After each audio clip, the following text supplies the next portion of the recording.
স্বাগত কিশোর নিবেদিত প্রযত্নে বাংলাদেশে। এই আয়োজনে আপনাদের সাথে আছে আমি রঞ্জন শুভ্র। বেশ কয়েকদিন ধরেই দেশে আলোচনা হচ্ছে রাজনৈতিক দলগুলোর জাতীয় ঐক্য নিয়ে। বলা হচ্ছে দেশের বিরুদ্ধে ষড়যন্ত্র রুখতে সবাইকে এক থাকতে হবে। তবে এই ঐক্যের বিষয়ে তরুণরা কি ভাবছে, কি বলছে, আমলে নিতে হবে সেগুলো। কারণ গণ অভ্যুত্থানের মূল চালিকা শক্তিই ছিল তরুণ শিক্ষার্থীরা। প্রযত্নে বাংলাদেশে আমাদের আজকের বিষয় জাতীয় ঐক্যে তারুণ্যের ভাবনা। আর আলোচনায় আজ আমাদের সাথে স্টুডিওতে আছেন বৈষম্য বিরোধী ছাত্র আন্দোলনের সমন্বয়ক আনিকা তাহসিন এবং আরও আছেন বাংলাদেশ ছাত্র ইউনিয়নের সাবেক সভাপতি অ্যাডভোকেট হাসান তারিক চৌধুরী। দুজনকেই স্বাগত। আমি যদি আসলে তারুণ্যের শক্তি দিয়ে শুরু করতে চাই, আনিকা তাহসিনা তার কাছে যেতে চাই, যেটি হচ্ছে যে জাতীয় ঐক্যের কথা যেটি বলা হচ্ছে, বারবারই আলোচিত হচ্ছে। আমরা দেখছি যে ভারতের বিরুদ্ধে অবস্থানের ক্ষেত্রে দেশের সংকটে রাজনৈতিক দলগুলো বলছে। আপনারা কি ভাবছেন একটু মোটা দাগে যদি শুরুতে শুনতে চাই। প্রথমত জাতীয় ঐক্যের যে জাতীয় ঐক্যের জন্য যে আমাদের যে আমরা যেভাবে মিটিংটা করলাম, আমার মনে হয় যে এটি অতি প্রয়োজনীয় ছিল। কারণ বিভিন্ন নাগরিক, ছাত্র জনতা, রাজনৈতিক সংগঠন সবার সাথেই অন্তর্বর্তীকালীন সরকারের প্রধান উপদেষ্টা বসেছেন এবং ভারত বাংলাদেশের বিরুদ্ধে যে প্রোপাগান্ডা ওয়ার চালাচ্ছে, যেটাকে আমরা ডিসেমিনেশন ক্যাম্পেইন বা ডিসইনফরমেশন ওয়ার বলতে পারি, তো সেই প্রোপাগান্ডা, মিথ্যা অপপ্রচারের বিরুদ্ধে আমাদের সকলের একসাথে হওয়ার জন্য আসলে জাতীয় ঐক্য প্রয়োজন ছিল। এবং আমরা তরুণরা এটাকে পজিটিভলি দেখছি। কেন? কারণ আমরা সবাই মিলে যে ঐতিহাসিক বিজয় এনেছি, সেই বিজয়ের পেছনে ছিল আমাদের ঐক্য। গত 15 বছর ধরে বিভিন্ন রাজনৈতিক দল কিন্তু ফ্যাসিস্ট সরকারকে নামানোর বিভিন্ন চেষ্টা করেছে, বাংলাদেশে জাস্টিস প্রতিষ্ঠার বিভিন্ন চেষ্টা করেছে, কিন্তু আমরা ঐক্যবদ্ধ হইনি বলেই ততদিনে আমাদের বিজয় লাভ করা সম্ভব হয়নি। তো আমার মনে হয় যে জাতীয় ঐক্যকে তরুণ সমাজ এবং ছাত্র জনতা পজিটিভলি দেখছে এবং আসলে আমাদের এখন এই মুহূর্তে এই ধরনের ডিসইনফরমেশন এবং মিসইনফরমেশনের বিরুদ্ধে আমাদের অবস্থান মোকাবেলা করার জন্য জাতীয় ঐক্য প্রয়োজন। জি, হাসান তারিক চৌধুরী, কিভাবে দেখছেন এই জাতীয় ঐক্যের যেই প্রক্রিয়া বা যেটি আলোচনা হচ্ছে? ধন্যবাদ ডিবিসি টিভিকে একটি চমৎকার বিষয়ে আজকের এই আলোচনার আয়োজন করার জন্যে। জাতীয় ঐক্য জনগণের একটা সার্বিক আকাঙ্ক্ষা বলেই আমি মনে করি এবং এই জাতীয় ঐক্যের দাবিটি কখন ওঠে? যখন জাতি হিসাবে একটা জাতি একটা সংকটকালীন সময় পার করে, তখনই কিন্তু জাতীয় ঐক্যের দাবিটা প্রয়োজনীয়তা দেখা দেয়। তো আজকে আমাদের বাস্তবতাটা কি? আজকের বাস্তবতা হলো নানা দিক থেকে বাংলাদেশের সার্বভৌমত্ব আজকে আক্রান্ত হচ্ছে এবং আমাদের দেশের আভ্যন্তরীণ বিষয়ে আমরা বিদেশি রাষ্ট্রের হস্তক্ষেপ দেখতে পাচ্ছি এবং একই সঙ্গে আমরা দেখতে পাচ্ছি যে আমাদের গণতান্ত্রিক প্রক্রিয়া সেটি আক্রান্ত, ন্যায় বিচার আক্রান্ত, মানবাধিকার আক্রান্ত। সুতরাং এই অন্তর্বর্তীকালীন সরকার যারা এই ছাত্র গণ অভ্যুত্থানের ম্যান্ডেট নিয়ে রাষ্ট্র পরিচালনার দায়িত্ব নিয়েছে, তারা যে ফোকাল কথাগুলো বলেছে এবং শিক্ষার্থীদের ম্যান্ডেটই কিন্তু তারা নিয়েছে, এবং সেই ফোকাল কথাগুলোর বেশ কয়েকটি টপিকসের একটা গুরুত্বপূর্ণ জায়গা হলো যেটি মাননীয় প্রধান উপদেষ্টা বলেছিলেন যে ইনক্লুসিভনেস, অর্থাৎ আপনি ঐক্য তখনই হবে যখন সকলকে আপনি ইনক্লুড করতে পারবেন, অন্তর্ভুক্ত করতে পারবেন। অন্তর্ভুক্তিমূলক যে সমাজ, সেই সমাজে জাতি, ধর্ম, বর্ণ, পাহাড়ি, বাঙালি নির্বিশেষে সকল মানুষের যে ঐক্যের যে স্পিরিট, সেটাই হলো জাতীয় ঐক্য।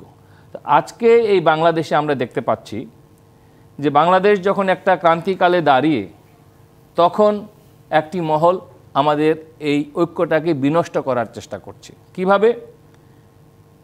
আইন নিজের হাতে তুলে নেওয়া, পূর্বেকার স্বৈরশাসকের দখলের বদলে আবার পাল্টা দখল কায়েম করা এবং মানুষের যে মত প্রকাশের যে অধিকার, গণমাধ্যমের স্বাধীনভাবে মুক্তভাবে কথা বলার যে অধিকার এবং ন্যায় বিচার প্রাপ্তির যে অধিকার, সেই জায়গাগুলো দেখা যাচ্ছে যে অনেক ক্ষেত্রে মব ট্রায়ালের মাধ্যমে আপনার অনেকভাবেই মারাত্মকভাবে ব্যাহত হচ্ছে। এবং আমরা অত্যন্ত নেক্কারজনকভাবে দেখলাম যে চট্টগ্রামে একজন আইনজীবীকে প্রকাশ্যে সন্ত্রাসী হামলায় তাকে হত্যা করা হলো। এই যে পরিস্থিতি আমরা কখনোই কামনা করি না। এবং আমরা এটাও দেখেছি যে বাংলাদেশের সর্বোচ্চ আদালতে একটি বেঞ্চে বিচারককে নাজেহাল করা হয়েছে, সেটিও আন্তর্জাতিক গণমাধ্যমে চলে এসেছে। ফলে আমাদের দেশটা যখন গণতন্ত্রকে সুসংহত করে একটি নির্বাচনী রোডম্যাপের দিকে হাঁটছে এবং একটা ঐক্যের স্পিরিট নিয়ে আগাচ্ছে, তখন আমি মনে করি তরুণরা যখন এগুলো দেখে তারা হতাশ হয়, কারণ তারা তো রক্ত দিয়েছে এবং তারা যে রাজপথকে রক্তে রঞ্জিত করে একটা গণতন্ত্র এবং একটা ন্যায় বিচারের সমাজ করতে চেয়েছিল, সেই জায়গাটা তখন একটা হতাশার জায়গায় চলে যায় এবং যেটাকে বলা হয় বেহাত বিপ্লব, সেই বিপ্লব বেহাত হয়ে যাওয়ার মতো একটা পরিস্থিতি কিন্তু অনেক ক্ষেত্রে আমরা দেখতে পেয়েছি। সে কারণেই আজকে জাতীয় ঐক্যের প্রসঙ্গটা সামনে এসেছে এবং সেটি যদি শুধুমাত্র মুখের কথা হয়, সেটি যদি শুধুমাত্র কথার কথা হয়, তাহলে কিন্তু জাতীয় ঐক্য হবে না। জাতীয় ঐক্য হতে হলে পরে মানুষের স্পিরিটের সাথে, মানুষের আকাঙ্ক্ষার সাথে তার একটা সম্মিলন ঘটাতে হবে এবং যেটা আমরা অন্তত পক্ষে দ্রব্যমূল্যের বাজারে গেলে অন্তত তার একটা প্রতিফলন দেখতে পাই। আপনার কথা সূত্র ধরে আমি একটু আনিকা হাসিনার কাছে যেতে চাই। আনিকা, যেটি হাসান তারিক চৌধুরী বলছিলেন যে মুখের কথা কিনা, কারণ আমরা অতীতেও দেখেছি যে রাজনৈতিক দলগুলো নানা ধরনের প্রতারণা করেছে জনগণের সাথে। বরাবরই তারা বলেছে জনগণের সাথে আছে, কিন্তু আসলে বাস্তবে দেখা গেছে তারা নেই। সেই ক্ষেত্রে এখন যে জাতীয় ঐক্যের কথা বলছে রাজনৈতিক দলগুলো, তাদের কথায় আসলে কতটা ভরসা রাখতে পারছেন? এটিকে আসলে মানে আপনারা দেখছেন ইতিবাচকভাবে জাতীয় ঐক্য প্রয়োজন, আমরা সবাই জানি, কিন্তু তাদের কথায় কি আসলে আস্থার জায়গাটা থাকছে আপনাদের মধ্য থেকে? আসলে ওভারঅল পরিস্থিতি যদি বিবেচনা করি, জাতীয় জায়গা থেকে আসলে জাতীয় ঐক্য পরিলক্ষিত হচ্ছে। তারা এরকম কিছু করছে না যেটি দেশের জন্য আসলে খুব খারাপ কিছু বয়ে আনছে এখন পর্যন্ত, কিন্তু দায়িত্বশীলতার জায়গা থেকে কি তারা তাদের দায়িত্ব পালন করে যাচ্ছে? এই জায়গায় আমার একটি প্রশ্ন। কারণ বিরোধী দলগুলোর উচিত একটি অন্তর্বর্তীকালীন সরকার যখন বিপ্লবের মাধ্যমে ক্ষমতায় আসে, তাকে সর্বোচ্চ সহযোগিতা করে সেই বিপ্লব যাতে তার কাঙ্ক্ষিত বিপ্লবে পৌঁছাতে পারে সেখানে সর্বোচ্চ সহায়তা করা। কিন্তু আমরা বিভিন্ন রাজনৈতিক দলের কাছ থেকে এখন কিছুটা দায়িত্বজ্ঞানহীন আচরণ দেখতে পাচ্ছি, যে তারা একই কথা নির্বাচনী রোডম্যাপ নিয়ে অন্তর্বর্তীকালীন সরকার কিন্তু বারবারই ভাবছে, তারা রাজনৈতিক দলগুলো নিয়ে বসছে, তাদের সাথে কথা বলছে এবং রোডম্যাপ দ্রুত দেওয়ার ঘোষণাও এসেছে। এই জায়গায় আমার মনে হয় যে যদি রাজনৈতিক দলগুলো সহনশীলতা বজায় রাখে, তবে জাতীয় ঐক্যের প্রতি যে দায়িত্ববোধ সেটি আমরা আরো বেশি লক্ষ্য করতে পারব, সেটিও পালন করা যাবে। এবং এই প্রশ্নটা কিন্তু আসলে বারবারই উচ্চারিত হয় যে আসলে এই ছাত্র জনতা যেই জীবন দিল সেটি কি শুধুই আসলে একটি নির্বাচনের জন্য কিনা, সেই প্রশ্নও আসলে নানাভাবেই কিন্তু উচ্চারিত হয়। হাসান তারিক চৌধুরী, এই প্রশ্নের মানে আপনার কাছেও যদি আসলে এই প্রশ্ন নিয়ে আসে, নির্বাচনের প্রসঙ্গ যেহেতু আসলেই, যে শিক্ষার্থীরা জীবন দিল, গণ অভ্যুত্থান হলো, একটি সুষ্ঠু নির্বাচনের জন্যই কি আসলে? দেখেন, আসলে নির্বাচন খেলা তো আমরা অনেক দেখেছি এবং নির্বাচন তো কার্যত আমাদের দেশে একটা প্রহসনে পরিণত হয়েছিল। ভোটারবিহীন নির্বাচন, রাতের ভোটের নির্বাচন, এই গল্প তো সবারই জানা। আমি মনে করি যে যেনতেন প্রকারে একটি নির্বাচনের জন্য ছাত্র সমাজ রাজপথে প্রাণ দেয় নাই, তারা ন্যায়ের জন্য প্রাণ দিয়েছে, একটি ন্যায় ভিত্তিক এবং একটি জ্ঞান ভিত্তিক সমাজের জন্য, একটা নলেজ বেসড সোসাইটি। এই জন্য আপনি দেখবেন যে ছাত্র জনতার অভ্যুত্থানে প্রধান ফোকাসটাই ছিল, স্লোগানটাই ছিল কোটা নয় মেধা। মেধার প্রশ্নটা কখন আসে? যখন গুণগত মানের কোশ্চেন আসে। শুধুমাত্র দলীয় কোটা, আপনার আত্মীয় কোটা ইত্যাদি কোটা নয়। ছাত্র সমাজ চেয়েছিল যে একটা ন্যায়ের পথে, অর্থাৎ যারা মেধাবী তারাই উপযুক্ত স্থানে যাবে এবং তারাই এই সমাজ এবং রাষ্ট্রকে পরিচালনা করবে।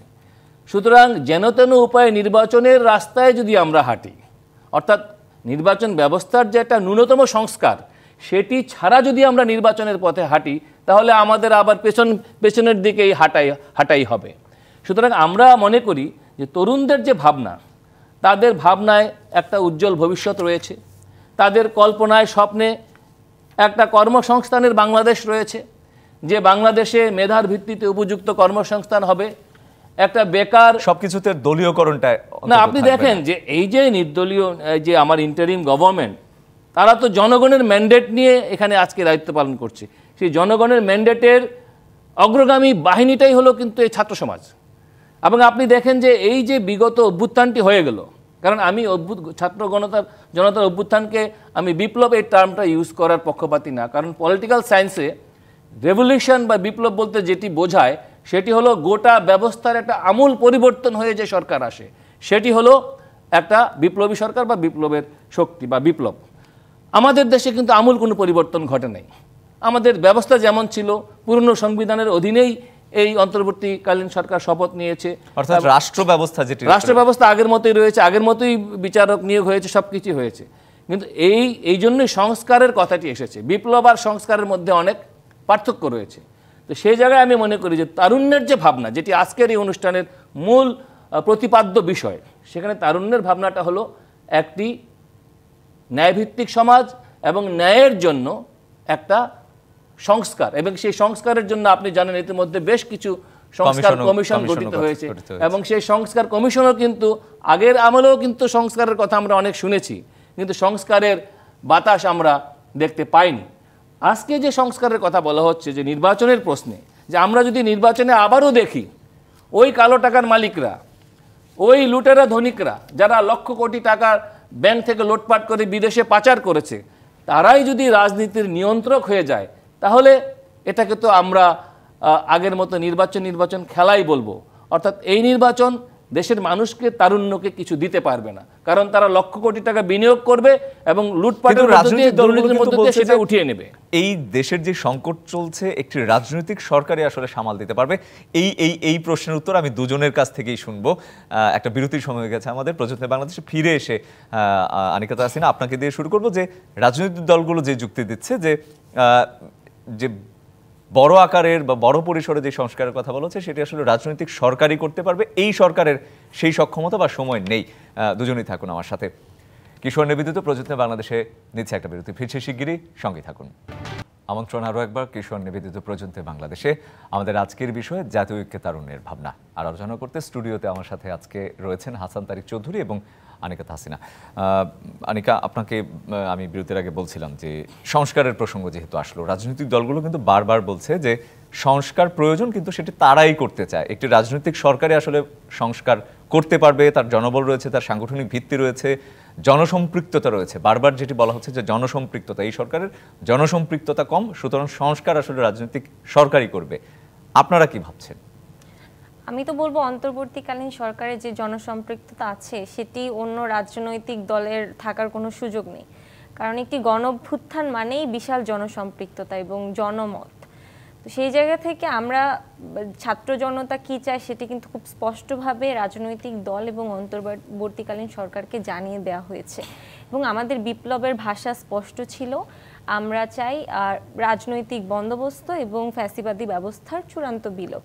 তার জন্য আমাদের প্রত্যেকটা ইনস্টিটিউশনকে স্ট্রং করতে হবে, প্রত্যেকটা ইনস্টিটিউশনকে পলিটিসাইজড করার যে প্রক্রিয়া, সেটি থেকে আমাদের বের হয়ে আসতে হবে, যেটি আমরা 15 বছর ধরে দেখেছি, এবং সেপারেশন অফ পাওয়ারকে নিশ্চিত করতে হবে। এই জায়গায় রাজনৈতিক দলগুলোর দিকে যদি আমরা তাকাই, তারা বলছে যে অন্তর্বর্তীকালীন সরকারের সেই জনবল বা তাদের সাংগঠনিক সেই দক্ষতা নেই যে তারা এই সংস্কারগুলো করবে। আপনারা যদি তাকান সংবিধানের দিকে, আমরা ছাত্র জনতা শুরু থেকেই একটি নতুন সংবিধান চাই, যে সংবিধানে আসলে আমাদের জুলাই বিপ্লবের আমাদের আশা আকাঙ্ক্ষার প্রতিফলন ঘটবে। কিন্তু রাজনৈতিক দলগুলো কি আসলে নতুন সংবিধান পাওয়ার জন্য সহযোগিতা করছে? তারা এখনই অসহযোগিতামূলক আচরণ করছে। দ্বিতীয়ত, অন্তর্বর্তীকালীন সরকার প্রত্যেকটি মানুষ ওন করে বাংলাদেশের, তারা যারা জুলাই বিপ্লবের রাস্তায় নেমে এসেছিল, যারা হাত পা হারিয়েছে, যারা জীবন দিয়েছে, যারা রাস্তায় নেমে যুদ্ধ করেছে। তো তাদের আশা আকাঙ্ক্ষার একটি সরকার কিভাবে তার চূড়ান্ত সফলতা লাভ করবে, সেক্ষেত্রে আমার মনে হয় যে সর্বোচ্চ দায়িত্ব ছিল রাজনৈতিক দলগুলোর। তারা কিভাবে অন্তর্বর্তীকালীন সরকারকে সহযোগিতার মাধ্যমে সেই পরিবেশ তৈরি করে দিতে পারে। আমার মনে হয় তারা অন্তর্বর্তীকালীন সরকারের প্রতি যে অসহযোগিতামূলক এবং চাপ সৃষ্টিকরণের যে প্রক্রিয়ায় তারা আগাচ্ছে, সেটি তো অন্তর্বর্তীকালীন সরকার এবং বাংলাদেশের জনতার এই বিপ্লবের জন্য কোনো অংশেই সুখকর না। কারণ আমি দেখছি যে আপনি তৃণমূল পর্যায়ে যদি রাজনৈতিক দলগুলোর আচরণ দেখেন, সেই জায়গায় তাদের সবকিছু স্পষ্ট যে আগামীর বাংলাদেশ তারা কীরকমভাবে দেখে। ছাত্রদল ঢাকা বিশ্ববিদ্যালয় এবং অন্যান্য বিশ্ববিদ্যালয়ের ছাত্র সংগঠনগুলোর সাথে যখন আলোচনায় বসেছে, তারা বৈষম্য বিরোধী ছাত্র আন্দোলনকে ডাকেনি। জুলাই বিপ্লবের মূল ভাবকে ধারণ করা একটি ছাত্র সংগঠনকে তারা এখনই ইনক্লুড করার মতো তাদের সেই মহানুভবতা কিংবা তাদের সেই মনোভাবটি নেই। আবার তৃণমূল পর্যায়ে যদি আপনি দেখেন, রাজনৈতিক দলগুলো ভোগ দখলের রাজনীতি ইতিমধ্যে শুরু করেছে এবং সাধারণ মানুষ তাদের অত্যাচারে অতিষ্ঠ। বিএনপি কিছু জায়গায় কিন্তু ব্যবস্থা নিয়েছে, তারা বলছে, তাদের ভারপ্রাপ্ত চেয়ারম্যান বারবারই বলছেন যে তারা ব্যবস্থা নিচ্ছেন, কিন্তু সেই ব্যবস্থা কি আসলেই কার্যকর নাকি এটি শুধু বলার জন্য বলা, সেই জায়গায় আমার প্রশ্ন। কারণ গত 15 বছর ধরে ফ্যাসিস্ট হাসিনা কিন্তু বারবার বিশ্ব মিডিয়ায় বলে বেরিয়েছেন যে তিনি বাংলাদেশের জনগণের জন্য কি করছেন, তিনি কত নিবেদিত প্রাণ, কিন্তু আসলে সেটি কি মানে আসলে কার্যত কি সেটি হয়নি। তো এই জায়গায় আমি বলবো যে তারা ব্যবস্থা নেওয়ার হয়তো বা চেষ্টা করছেন বা তাদের ইচ্ছা আছে, কিন্তু তারা সেই জায়গায় ব্যর্থ। তাদের আরও কার্যকর পদক্ষেপ নেওয়া উচিত। এবং আমি ছাত্র নেতা হিসেবে বা ছাত্রদের প্রতিনিধি হিসেবে যে জায়গায় আমি আপনাদের অ্যাটেনশন আনতে চাই সেটি হলো ডাকসু নির্বাচন। ছাত্রদলের প্রতিনিধিরা কিভাবে ডাকসু নির্বাচনকে, ডাকসুর মতো একটি গুরুত্বপূর্ণ নির্বাচনকে তারা জাতীয় নির্বাচনের পরে চান, সেই জায়গায় আমার প্রশ্নটি হলো যে তারা সব জায়গায় সংস্কার চাচ্ছেন, ছাত্ররা জীবন দিয়ে দিল এই গণরুম ব্যবস্থা, এই ফ্যাসিবাদী ব্যবস্থার বিরুদ্ধে। ছাত্ররা 15 বছর ধরে সংগ্রাম করলো এই ব্যবস্থার বিরুদ্ধে, সেটির একমাত্র সমাধান হলো ছাত্র প্রতিনিধি নির্বাচন এবং ডাকসু নির্বাচন।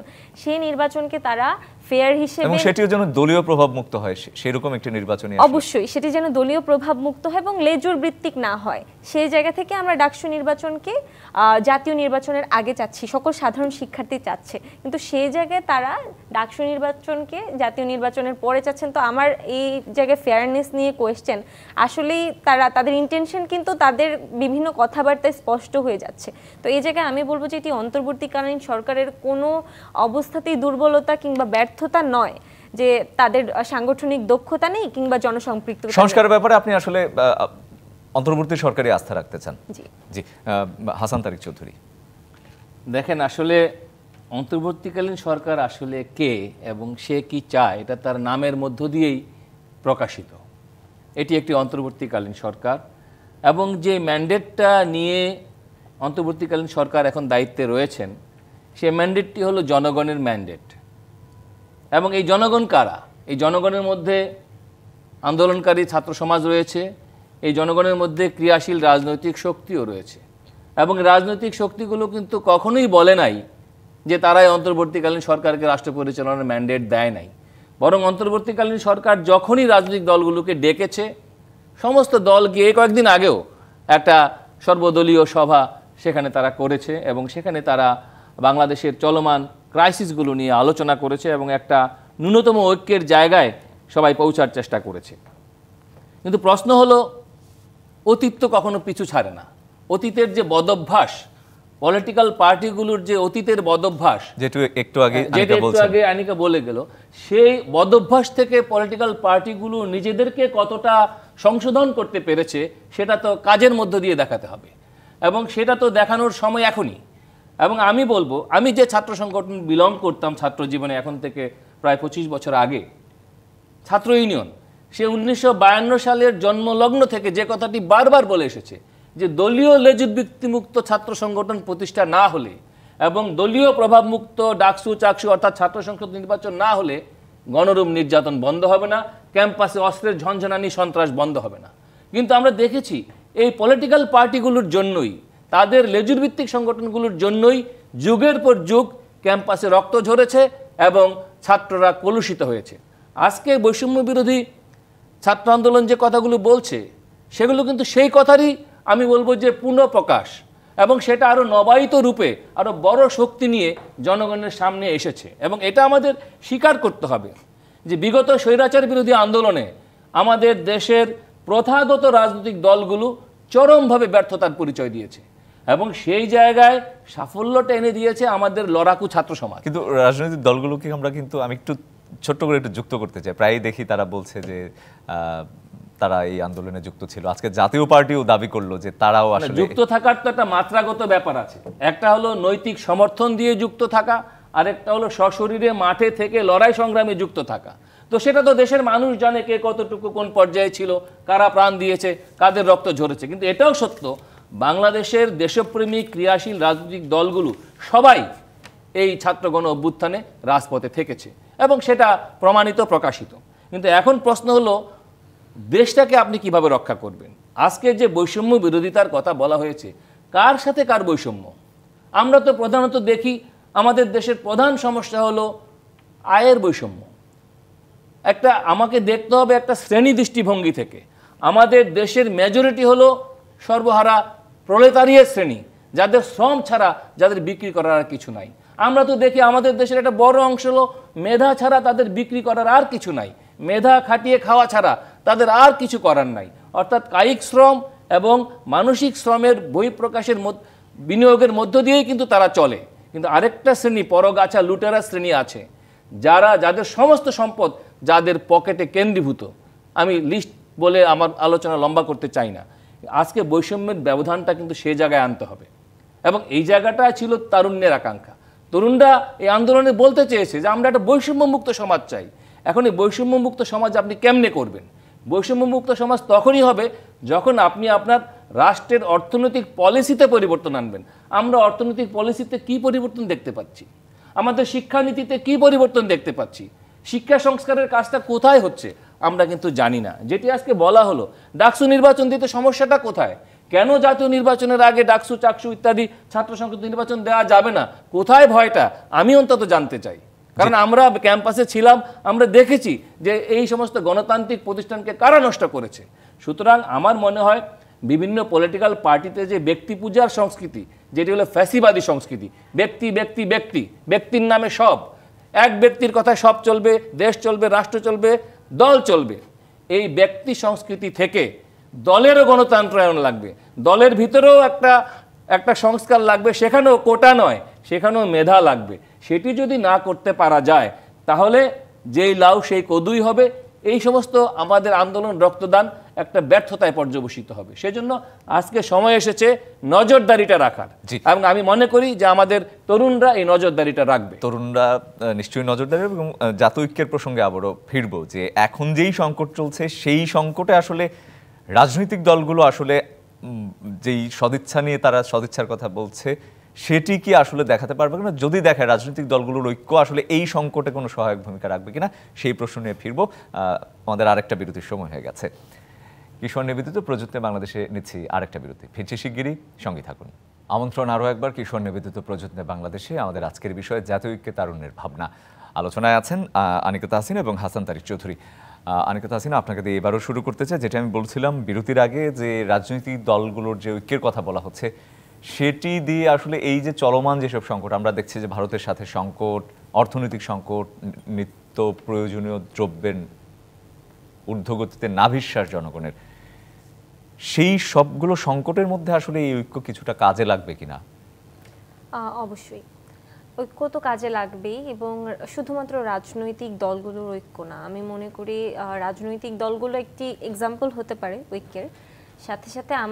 আমি বলবো যে মাইনরিটি এবং ইসলামিস্ট মানুষ যারা জনতা, তারা যে ঐক্যের উদাহরণ দেখিয়েছে লাস্ট কিছুদিন, আমি তাদেরকে ধন্যবাদ দিতে চাই, বিশেষত চট্টগ্রামের ঘটনার পর। বিশেষত চট্টগ্রাম, কারণ এইসব পরিস্থিতি আসলে মোকাবেলা করা জনতার ঐক্য ছাড়া কোনোদিনই সম্ভব না। আর যারা এই পরিস্থিতি তৈরি করছে, যেসব দেশ আমাদেরকে নতজানু নীতিতে সারা জীবন রাখতে চেয়েছে, তাদের মূল লক্ষ্য এটাই, যাতে আমরা ঐক্য হারাই, বাংলাদেশের জনতা বিভক্ত হয় এবং আমরা আবারও তাদের দাসে পরিণত হই। তো এই জায়গায় জনগণকে ধন্যবাদ, এবং অবশ্যই রাজনৈতিক দলকে ধন্যবাদ যে তারা এখন পর্যন্ত একটি সুন্দর ভূমিকা পালন করছেন। তারা সর্বোচ্চ সহযোগিতা না করলেও তারা কোনো ধরনের বিশৃঙ্খলা তৈরি করছেন না এবং জনগণকে কোনো ধরনের ভায়োলেন্সের দিকে ইনসাইট করছেন না। সেই জায়গায় আমি তাদের প্রতি কৃতজ্ঞ। হাসান তারিক চৌধুরী, নির্বাচনের কথা বলা হচ্ছে, যে নির্বাচনের আগে এবং জাতীয় ঐক্য, আমরা আসলে জাতীয় ঐক্যের প্রসঙ্গে আবার একটু ফিরতে চাই, যে এখন বলা হচ্ছে জাতীয় ঐক্য, সবাই এক আছে দেশের প্রশ্নে, সংকটের প্রশ্নে। নির্বাচন এলে আসলে এই ঐক্য থাকে কিনা, এই প্রশ্নের উত্তর আসলে আমার মনে হয় আমরা সবাই জানি, কিন্তু সেই ঐক্য যদি না থাকে সেই ক্ষেত্রে আসলে দৃশ্যটা কি হতে পারে? দেখেন, এটা তো খুব সোজা কথা যে নির্বাচন মানে হলো একটা বহু মতের প্রতিযোগিতা। বহু মতের মানুষ একটা নিয়ম মেনে একটা হেলদি কম্পিটিশনের মধ্যে যাবে। এটা হলো একটা সভ্য সমাজের নর্মস, কিন্তু আমরা আমাদের দেশে তো তা দেখি নাই। পরে তরুণ সমাজ রাজনীতির প্রতি আসলে খুবই অনাসক্ত এবং তারা পছন্দ করে না যে রাজনীতি তারা দেখেছে। কিন্তু এক সময় দেখা যেত যে মেধাবী তরুণরাই রাজনীতিতে এগিয়ে এগিয়ে আসছে আসছে। এবং আমরা এই খুব রেফারেন্স হিসেবে বলতে পারি শেরে বাংলায় একে ফজলুল হকের কথা, যিনি ছাত্র জীবনে একজন মেধাবী ছাত্র হিসেবে খুব বিখ্যাত ছিলেন। এবং আমাদের দেশে বামপন্থী রাজনীতিতেও দেখবেন অনেক মেধাবী তরুণ যারা ছাত্র সংসদ নির্বাচন করেছে, ডাকসু, ইউকসু, বিভিন্ন জায়গায় তারা নির্বাচন করেছে, কিন্তু পরবর্তীতে তারা আর জাতীয় রাজনীতিতে থাকে নাই, কারণ সেখানে যে কলুষ তারা দেখেছে সেখানে তারা আর যায় নাই। ফলে ছাত্র সমাজের ভিতরে মেধাবীদের রাজনীতিতে এগিয়ে আসার নজির কিন্তু রয়েছে, বিশেষ করে ছাত্র সংসদগুলোতে। সেটা যদি জাতীয় জীবনে হতো হয়তো দেশের চেহারাটা এরকম হতো না। এখন দেখেন প্রবলেমটা কোথায়, যে আমরা তো ঐক্যের কথা বলি, অনেক এলিমেন্টসের কথা বলি নির্বাচন নিয়ে, কিন্তু একটা গুড বিগিনিং তো আমরা দেখাতে পারতাম। যেমন ধরেন যে এই ইলেকশন রিফর্মের ব্যাপারে লম্বা আলোচনায় তো যাওয়ার দরকার নেই, কিছু আলোচনা ইতিমধ্যে সেটেল হয়ে আছে। সেটি কি, নির্বাচনে কালো টাকা ব্যবহার করলে পরে প্রার্থিতা বাতিল হয়ে যাবে, নির্বাচনে ধর্মীয় উন্মাদনা, সাম্প্রদায়িক উস্কানি দেওয়া যাবে না হলে প্রার্থিতা বাতিল হয়ে যাবে, বক্তব্য বা প্রচারণায় কোনো কিছুতেই নির্বাচনে রাষ্ট্রীয় ক্ষমতাকে অপব্যবহার করা যাবে না সেটি বলা আছে, এবং একটা প্রপোর্শনাল রিপ্রেজেন্টেশন এখানে থাকতে হবে, যাতে করে যারা মার্জিনালাইজ তাদের যাতে ইনক্লুসিভনেস হয়। তো এই জায়গাগুলো যেখানে পরিষ্কারভাবে বলা আছে সেখানে পলিটিক্যাল পার্টিগুলোর তো প্রবলেম থাকার কথা না, অন্তত এই জায়গাটাতে একটা ঐক্যমতের জায়গায় পৌঁছতে। এবং সেই কারণে একটা রিফর্ম ধরেন অন্যান্য জায়গায় দরকার আছে, যেটা আমি আগে বলেছি, যে কৃষির উপরে আমরা নির্ভরশীল, সেই কৃষি সংস্কার কমিশন তো আমি দেখতে পাচ্ছি না, আমি জানি না সেটি হয়েছে কিনা, বা কৃষির জন্য কোনো উপদেষ্টা বোধহয় নাই। শিক্ষা সংস্কার, যেটা হলো ছাত্রদের মূল জায়গা, সেখানে কি সংস্কার কমিশন হয়েছে আমি জানি না, আমার জানা নাই, হয়তো আমার তরুণ বন্ধুরা ভালো বলতে পারবে। তাহলে যে কৃষি এবং শিক্ষা সেখানেই আপনি হাত দিলেন না, এবং পলিটিক্যাল পার্টিরও এগুলো নিয়ে কিন্তু খুব একটা কথা আমার কানে আসে নাই। তো সুতরাং এই জায়গাগুলো যদি আমরা অ্যাড্রেস না করি, আপনি যে নির্বাচিত হলে দেশটা যে সভ্যমতে চালাবেন, মানুষ কি করে আশা করবে? সেই বিশ্বাস বা সেই আস্থা সেই আসলে বিশ্বাসটা কিভাবে? কি করে আসবে? দ্রব্যমূল্যের বাজারে যে আগুন লেগেছে, সে আগুন নেভাতে পারে কৃষকরা, যদি কৃষকদের জন্য আপনি একটা নয়া বন্দোবস্ত দিতে পারেন, যে কারণে আজকে নতুন বন্দোবস্তের কথা বলা হচ্ছে। ছাত্র সমাজের জন্য গণরুম দেখতে হবে না তখনই যখন আপনি একটা নতুন বন্দোবস্ত দিতে পারবেন, সেটার জন্যই আমি ছাত্র সংসদ নির্বাচনের কথা বলছি। তো সুতরাং গণমাধ্যমেও একই অবস্থা, গণমাধ্যম যদি উপরতলার ফোনে কন্ট্রোল হয় তাহলে এই গণমাধ্যম দিয়ে জনগণের কথা বের হবে না। সুতরাং আজকে আমার মনে হয়েছে একটা নয়া বন্দোবস্ত করতে হলে পরে রাষ্ট্রের একটা আমূল গণতন্ত্রায়ন লাগবে, সেটি আমার মনে হয় তরুণ সমাজের আকাঙ্ক্ষা। এবং দেখেন টেকনোলজি, আমরা দেখেছি টেকনোলজি নিয়ে কি দুর্নীতি হয়েছে, যে টেকনোলজি হতে পারতো তরুণদের কর্মসংস্থানের একটা বিরাট ক্ষেত্র। ডিজিটাল বাংলাদেশ করা হয়েছে। ডিজিটাল বাংলাদেশ তো একটা ভুয়া স্লোগানে পরিণত হয়েছিল। কোথায় ডিজিটাল? আপনি মন্ত্রণালয়গুলোর ওয়েবসাইটে যান, এখনো যান, আপনি ডিজিটালের নাম চিরতরে ভুলে যাবেন।